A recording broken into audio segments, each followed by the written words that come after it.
என்னுடைய பெயர் தேவி. எனக்கு இப்போ 40 வயதாகுது. என்னுடைய சொந்த ஊர் திண்டுக்கல் மாவட்டம், தாராபுரத்தில் உள்ள வனதாரை காமராஜபுரம் ஆகும். எனக்கு கடந்த 15 ஆண்டுகளுக்கு முன்பு, எனக்கும் என்னுடைய உறவினரான திண்டுக்கல் மாவட்டம், பழனியை அடுத்த கீரனூரைச் சேர்ந்த முனியப்பனுக்கும் திருமணம் நடந்தது. திருமணத்திற்கு பிறகு எங்களுக்கு ஒரு அழகான மகனும் பிறந்தான்.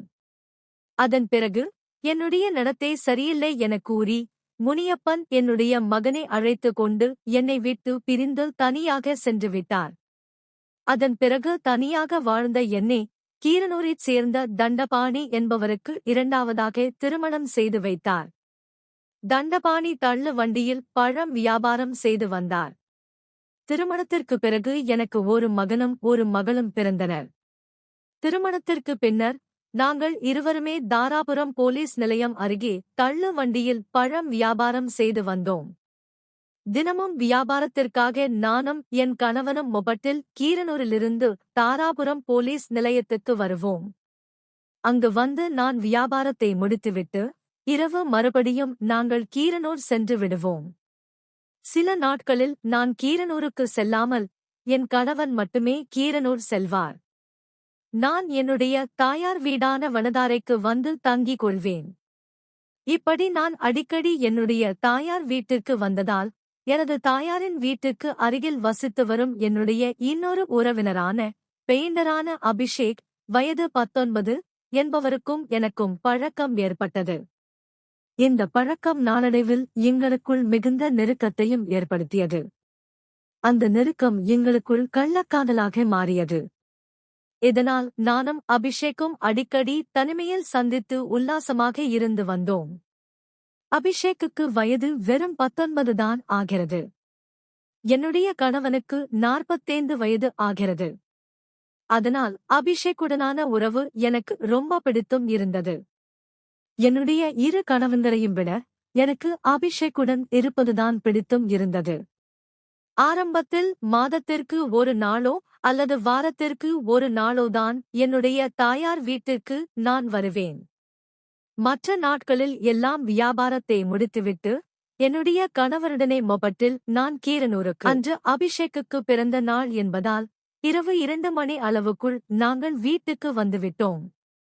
அதன் பிறகு, நள்ளிரவு 2 மணி முதல் விடியற்காலை 5 மணி வரை, நான் அபிஷேக்குக்கு கட்டிலில் விருந்து கொடுத்தேன். அவன் பிறந்த நாளை மறக்கக் கூடாது என்பதற்காக, விடிந்ததும் 5 மணி அளவில், ஆள் நடமாட்டம் வருவதற்கு முன்பே அபிஷேக் அங்கிருந்து தன்னுடைய பைக்கில் கிளம்பி சென்றுவிட்டார். நானும் யாருக்கும் சந்தேகம் வராதவாறு மறுநாள் நடந்து கொண்டேன். அதன் பிறகு, 16ஆம் தேதி தண்டபாணியின் உறவினர் ஒருவர் வந்து, நேத்தும் நீ வியாபாரத்துக்கு போகவில்லை, இன்றும் போகவில்லை. தண்டபாணியும் காணவில்லை. என்ன இது என்று விசாரித்தார். அப்போது நான், தண்டபாணி வெளியூருக்கு சென்றிருக்கிறார். அவர் வந்த பிறகுதான் வியாபாரத்துக்கு செல்வேன் என்று கூறினேன். அவரும் சரி என்று சொல்லிவிட்டு சென்றுவிட்டார்.